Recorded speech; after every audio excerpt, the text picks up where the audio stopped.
BMKG Kota Ambon sanggah keterkaitan ikan mati dan tsunami.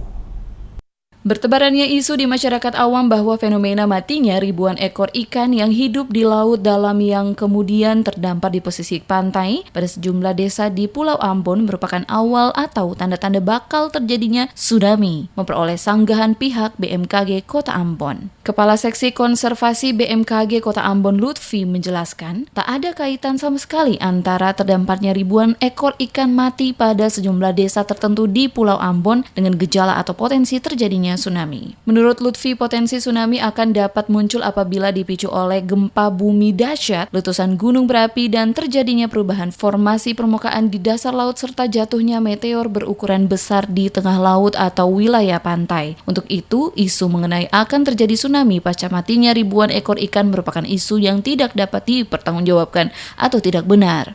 Terkait fenomena ikan mati dan tsunami, ini adalah suatu fenomena yang tidak ada korelasi antara ikan mati dan tsunami. Karena kalau kita ketahui bahwa tsunami itu terjadi karena ada pemicunya. Nah, pemicunya di sini bisa terkait dengan gempa bumi, kemudian ada letusan gunung berapi, kemudian ada perubahan reformasi di dasar laut dan adanya jatuhan meteor. Jadi dari kami BMKG mengimbau kepada seluruh masyarakat di Maluku, khususnya di Kota Ambon, bahwa isu atau informasi yang beredar itu adalah tidak dapat dipertanggungjawabkan. Jadi masyarakat jangan panik, bisa beraktivitas sebagaimana mestinya.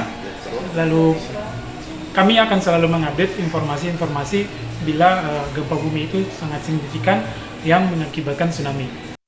Sementara itu, Kepala Dinas Perikanan dan Kelautan Pemkot Ambon Stephen Pati mengatakan dari hasil analisa sampel yang diambil kemudian diteliti pihaknya bersama pihak terkait lainnya di Balai Karantina Ambon diduga kuat jika penyebab matinya ribuan ekor tersebut dikarenakan mengalami pendarahan parah pada bagian tulang yang patah atau retak akibat terkena ledakan dahsyat yang terjadi di dalam laut. Untuk itu kejadian ini sama sekali tidak memiliki korelasi dengan potensi tsunami.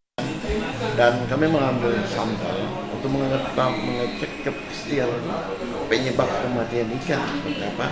Dianalisa di laboratorium di Balai Karantina, kita lihat dari organ objektif daripada ikan yang mati itu ada beberapa sampel yang kita ambil. Itu diduga kuat penyebab kematian ikan itu karena getaran yang sangat dahsyat akibat ledakan yang sangat dengan daya ledak yang sangat tinggi, sehingga dia menyebabkan sehingga punggung ikan atau tulang ikan itu dia mengalami pendarahan yang sangat tragis.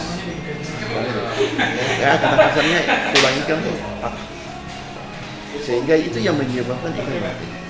Dan ikan-ikan yang itu yang dianalisa juga itu dia tidak mengandung racun atau apa, atau ada fenomena lain seperti butik alga dan sebagainya, itu tidak. Stephen mengatakan pihaknya terus melakukan analisa dan penelitian berkelanjutan dengan mengumpulkan berbagai sampel dari sejumlah titik berbeda guna mengetahui di mana titik ledak tersebut. Namun dirinya tidak dapat memastikan hal apa yang memicu terjadinya ledakan atau benda apa yang meledak di dalam laut hingga menyebabkan timbulnya fenomena kemarin.